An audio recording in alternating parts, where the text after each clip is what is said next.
पे जोटा आपंकर स्पेल चलती जो गरम रोचे 28 तारीख पर्यंत रही 29 तारीख पर्यंत रु थोड़ा बहुत कम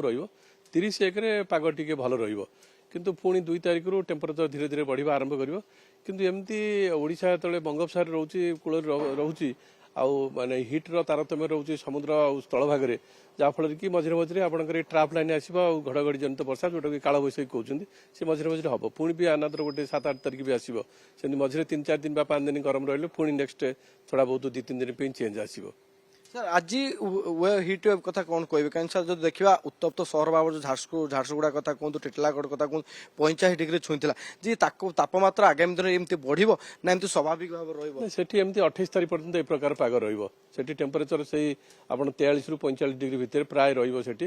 उपकूल में थोड़ा बहुत चेंजेस कारण उपकूल में वायुमंडल उपरी भाग गोटे काफी आरब सागर गोटे काफी स्ट्रंग विंड फ्लो रोचे दक्षिण पश्चिम दिगरू उत्तर पूर्व आड़ जाऊँगी तारी फल कि ना कि आपंकर मॉइस्चर आसूँ जल बाष्प आसा फल टेम्परेचर 37-38 जगह पलैज किंतु अधिका जमी जाऊला मझे दिने 42-43 हेरिका जाई न पारे